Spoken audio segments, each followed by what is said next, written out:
ඕකට පෙන්නන්න ඕන රෙද්ද උස්සලා. එතකොට තමයි. ඔව් ඒ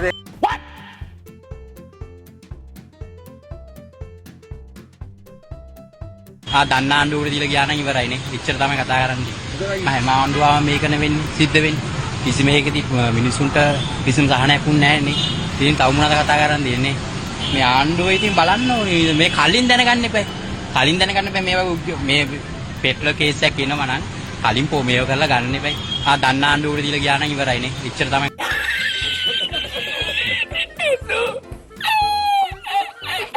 ඉතින් බලපංකෝ.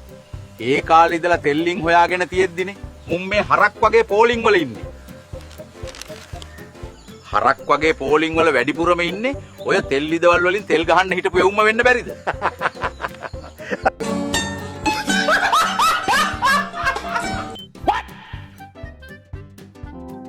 අපි තෙල් සොයන ලින්ක් කැණීම සඳහා වැඩ ආරම්භ කරා පහුගිය ජනවාරි. අපි ගිවිසුමේ තියෙනවා තෙල් ලැබුණොත් ගෑස් ලැබුණොත් සතියක් ඇතුළත වහාම දාන්න ඕන කියලා. ඒ අනුව ඔවුන් මට දන්නලා තියෙනවා අද අපිට විශාල ගෑස් නිදියක් අපේ මුදු පතුලෙන් අපිට ලැබුණයි.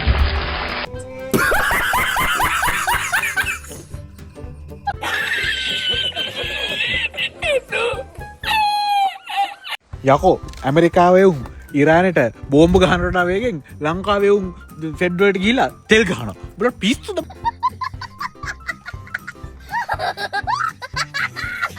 ඕකට පෙන්නන්න ඕන රෙද්ද උස්සලා. එතකොට තමයි. එහෙම කරන්න එපා පවුනේ. ඔව් ඒක තමයි හරියන්නේ.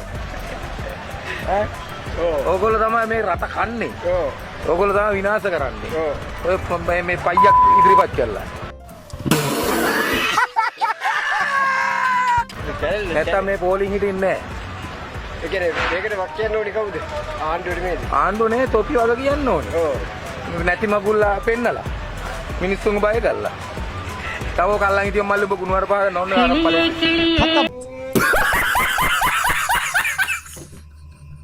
ගොන්නුමයි ඈ. තප්පුලන එක තප්පුලනවා. විශ්වාස නැහැනේ. මේ බලන්නකෝ. මෙහෙම රවට්ටයි කියලා දැන් කවදාකවත් හිතුවේ නැහැ මගේ පළවෙනි ඡන්දේ අනුර මෙහෙම අපිට කරයි කියලා. මන් දන්නේ ඔයා ඉස්කෝලේ ගියාද කියලා. ඔයාලා සමාජ දැනුමක් තියද කියලා තේරෙන්නෙත් නැහැ. ඔයාගේ පළවෙනි ඡන්දේ අනුරට පාවිච්චි කරා කියලා ඔයාට සුරලෝකයක් මවලා දෙන්න. ඇයි අනුර කුමාර සානායකට බාර දීලා ගියේ සිංගප්පූරුවද්ද පැටියෝ?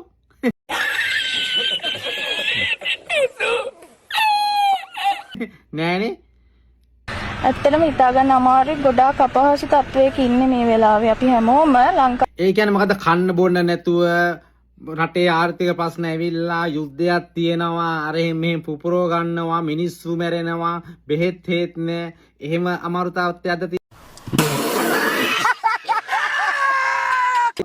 ගොඩාක් ලොකු වෙනසක් බලාපොරොත්තු වුණා කියපු කතාවල හැටියට යුරෝපේ ෆීලිං එකක් ගෙනත් දෙන තරමටම තමයි කතා කරේ. ඒ වුණාට දැන් ඇත්තටම අන්ත තත්ත්වයටපත් වෙලා තියෙනවා. මම නම් හිතන්නේ තාමත් ඉක්මනින් මේකට විසඳුමක් ජනතාව විසින්ම ගෙනා යුතුයි.